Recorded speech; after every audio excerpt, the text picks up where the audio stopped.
efficient disinformation requires some topics, some narratives.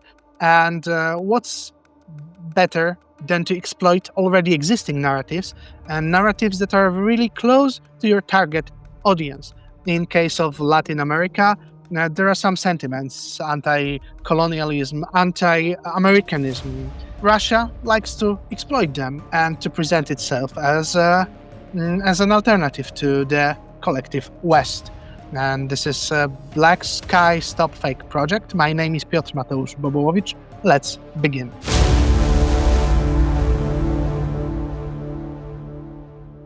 And with me today, Dmytro Antoniuk in Kiev, in Ukraine, and Antonio Jimenez in Lublin, Poland. Antonio, you live in Lublin, in Poland, but you're from Venezuela, and you know what Russian narratives, what Russian ideology, what Russian disinformation is being spread in Latin America. And you know why it really speaks to people, because there are some topics, some narratives that really speak to people that are really close to the Latinos. And what are those narratives? How Russia likes to present itself, and why does it find very good ground for this information? Yeah, thank you. Well, it's interesting how, as you said it, anti-Americanism, post-colonial sentiments, and contemporary indigenous political movements in Latin America are being very, I would say, exploited by the Russian Federation in order to expand its influence in the region and to justify its own foreign policy, particularly now when the war against Ukraine. Russia presents itself as an anti-imperial, the colonial partner for the global South, while reproducing imperial-like practices in Eastern Europe, in the Caucasus, and its own internal peripheries. Latin America has a long and complex tradition of anti-imperialist thought, rooted in colonial experience under Spain and Portugal, and later reinforced episodes of political, economic, and military interventions of the United States. Let's remember the Monroe Doctrine, Spanish-American War, the coups in Guatemala in 1954, the coups in Brazil, 1964, in Chile, 1973.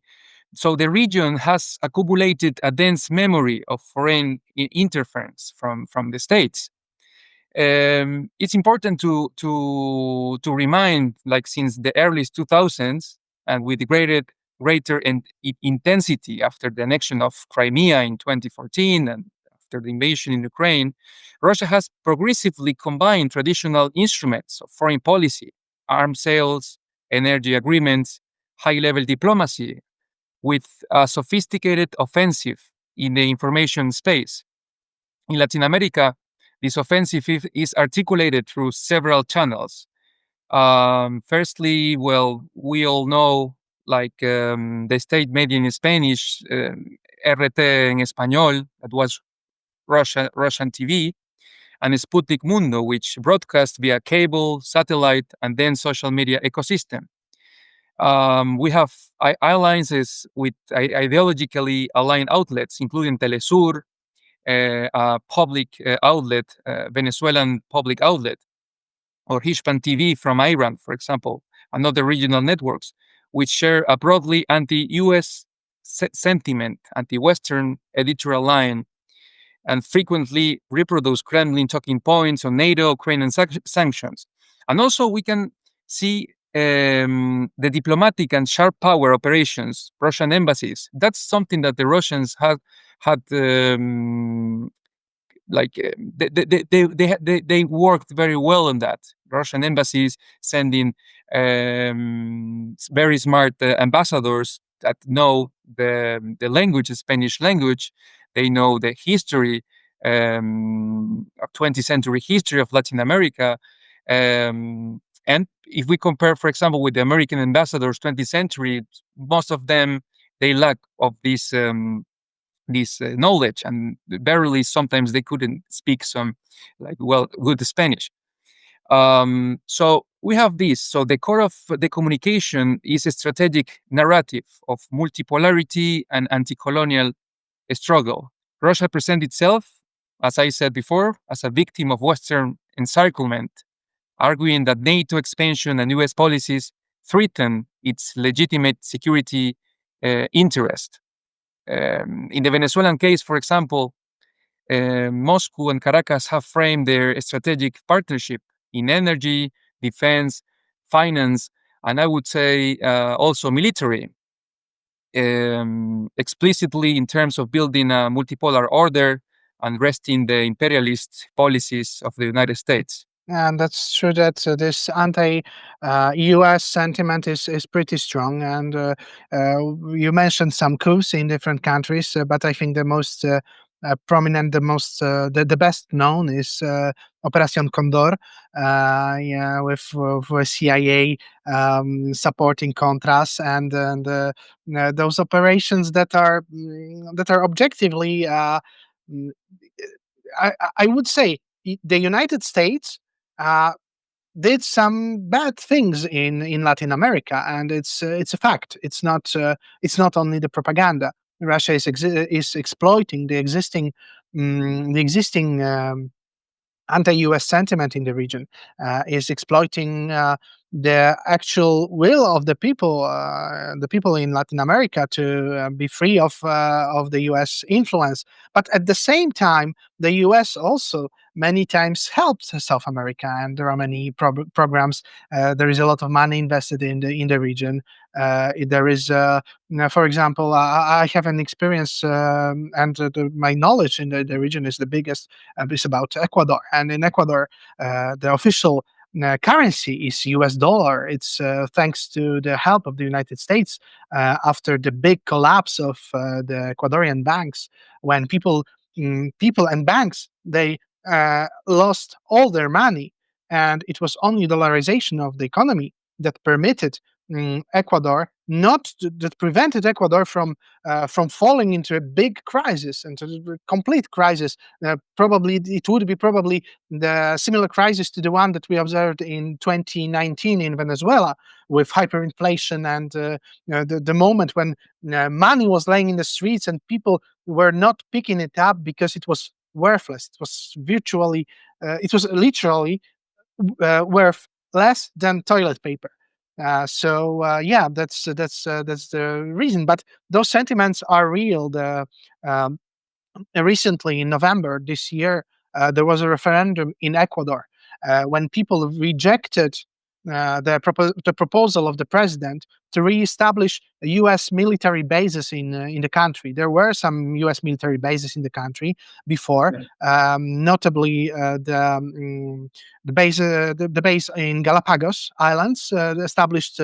Not sure exactly, but it was there during the Second World War, and when we imagine military base in Galapagos, we imagine a beautiful place, paradise on earth, because it is paradise on earth.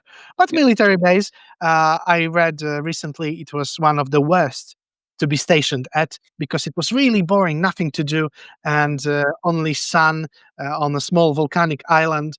Yeah, so not really a paradise. But for people, the American bases, the U.S. military bases, and all these operations.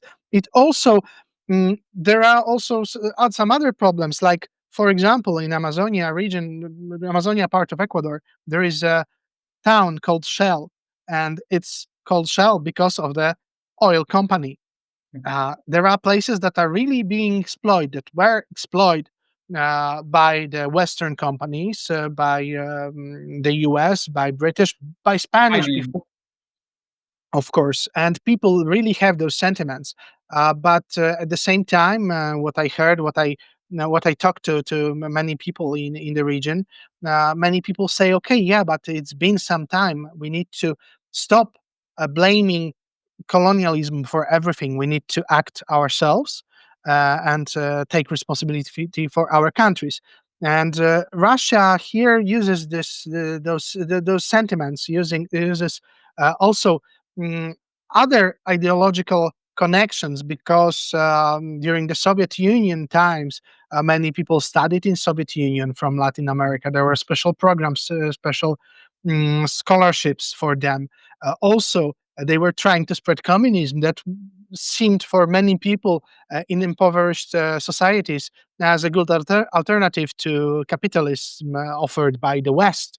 Mhm. And based on this experience, on this history, right now Russia can construct its disinformation narratives. Those cultural links are also pretty deep, and sometimes they are kind of bizarre, I would say. For example, as in the question of the names, in Latin American countries, it's not unusual to meet a Stalin or a Lenin. Um, Even the former president of Ecuador, his name was Lenin Moreno. Yeah. So it really shows that there is a link, there is some connection, actual cultural connection that were established, as you mentioned, by very efficient foreign policy of Soviet Union and now Very Russia, efficient. because their diplomacy mm, is cruel. Their diplomacy is not good in a moral sense of this word, but is very very effective and has Yeah. always been very effective. And yeah, that's the thing, and that's also this indigenous movements. Yeah, the indigenous movements. I think the best representative of the indigenous movements was the former president of Bolivia, Evo Evo Morales. Morales. Yeah.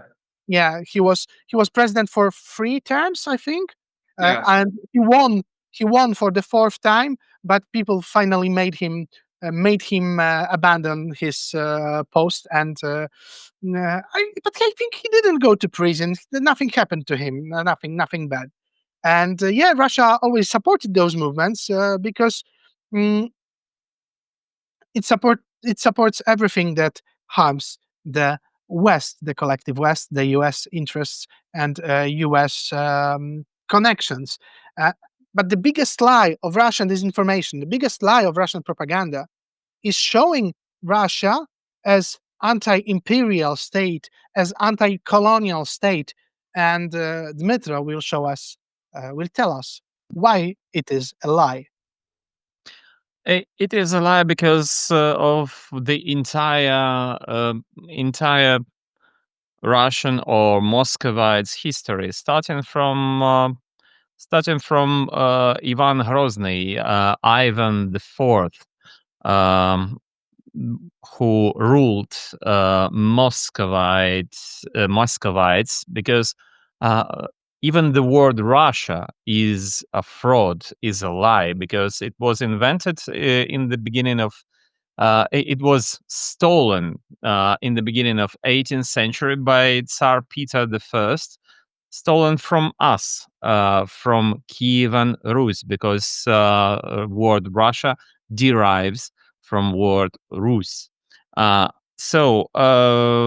16th century, when Ivan the Fourth was the ruthless ruler of Muscovites, he started his expansion to the west and to the east, everywhere, just like the cancer cells do. That was the same with Muscovite state, Muscovites. They occupied firstly Tatars of Kazan Khanate, and forced some of them to leave. Other were uh, just killed. They forced some of them to abandon of Islam and convert into Christian Orthodox religion, which led to a number of uprisings, which in its turn were ruthlessly suppressed. And then Ivan the Fourth occupied Astrakhan. and occupied and killed almost everyone in the city of Novgorod, which actually was part of Kievan Rus, and it was a republic, and completely different policy comparing to Moscow. So Moscow occupied Novgorod, killed a lot of its inhabitants, and tried then to invade Baltic states, Livonia, so-called Livonia in 16th century, but that attempt was unsuccessful. In 17th century, Muscovites occupied left bank Ukraine and Kiev after the death of Bogdan Khmelnytsky, who made military agreement with Muscovites, stating that if anyone will attack Cossack state, they will help, and vice versa. But after his death, they again ruthlessly they have ruthlessly broken this agreement, and they actually occupied Kiev and left bank Ukraine. Then we remember times of Peter the First, who actually, as I've said to you, invented or has stolen the name from Rus and invented the name Russia. Um, well, he tried to invade even India. This is ridiculous nowadays, but that's true.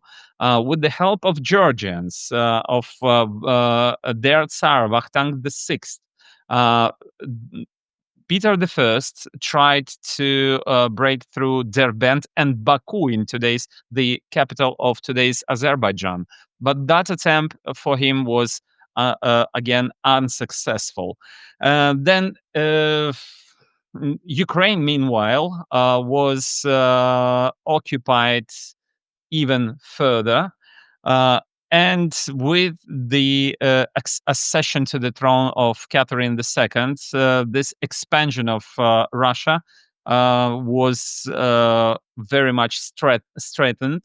And by the time of her death in the end of 18th century, Russia already occupied the whole Siberia, to the very shore of Pacific Ocean, on the other shore of America. And by the way, Russians also landed in Alaska back then. Interesting fact is that Russians they occupied many folks, many nations in Siberia. A lot of them struggled to fight and defend their independence, but because they were minor in the numbers, and because they didn't have proper weapons, they lost those wars for independence. But that doesn't count for Chukchas, who lived and still live in the far northeast of Russia, next to Kamchatka. Chukchas, because they were hunters and they were very skilled in fighting, they were never defeated by Russians, but their leaders were unfortunately bribed by them. And in the beginning of 19th century, their land was also incorporated into Russia. Then again, Catherine II started wars for the invasion in Caucasus. Many people, many nations who lived there suffered very much in the upcoming decades, and even almost a century of non-stop wars waging by Russians against the inhabitants of Caucasus. In the beginning of 19th century, Georgia was incorporated into the Russian Empire by, again, bribing the Georgian nobility and giving them the exact rights as the Russian noblemen had. But there were a number of other people, other nations, especially Islamic folks, Islamic nations, who desperately fought against Russians in this region, Caucasus region, in the beginning of 19th century, in the middle of 19th century. Especially, we can remember Imam Shamil, who was one of the leaders of Dagestani people. And he, by the way, was captured at the end of his struggle for the independence of Dagestan, and was moved to Kiev. And we, in Kiev, in Ukraine, we have a place where he lived for a couple of years. So this all shows us that Russia, almost its entire history, starting from the times it was named Moscovia, Muscovites, was was always in some wars for the expansion, for the gaining more land and power. And today, according to statistics, in Russia lives about 190 nationalities, but the main language of Russia is Russian language. 80% or even more of inhabitants of Russia speak this language. And according to, again, to the statistics made by UNESCO in 2018, in Russia, 136 languages were at the verge of disappearing. 20 of these languages already disappeared. And 22 were at the verge of entire seizure. So it all shows that that Russia is a imperial colony. This is true, and it takes everything, all the resources, especially from the region of Siberia, where Yakuts, Chukchas, and other people, Buryats, and other nations live. And they are the they are the poorest in today's Russia, but they really could have had everything, because in their land there are diamonds, for instance, gold, not mention, let alone gas and oil. This is true, and Russia today is also using the people from Bashkiria or from Buryatia, and they are mobilizing them and sending them to die in Ukraine, to fight the Ukrainians and to die there, because that way they are dealing with two problems at the same time. Problems, I mean problems for Russian regime, because they are dealing for some people who might in the future think about their own autonomy, not even speaking about independence. At the same time, they are fighting against Ukraine, and that's all true that you said, and even more. I will just add that most of those peoples that live in Russia, most of those ethnic groups are not European. Those are Asians, the Central Asians, Far East Asians, different Asian, also Uralic people, different languages, different ethnicities. There are even nations that are as small as few families still living in Siberia. but on the verge of annihilation because they are just very small groups without proper means to develop. And uh, but that's not. And I think the main difference in perceiving Russian colonization of Asia and the difference between Russia and European countries colonizing Americas or Africa is the sea, because there was no sea between Russia and Siberia, no sea between Russia and Ural Mountains, and there was a sea. So sending ships, and it really speaks to people. And but Russia did really the same. They colonized Asia. They colonized many indigenous people of Asia. They killed millions of them. They committed genocide. You've mentioned the people of Caucasus, Cherkess people, who were almost exterminated because they didn't want to surrender to Russia. Other people surrendered, so they lived. But those that didn't surrender, those were killed very briefly, very shortly, instantly.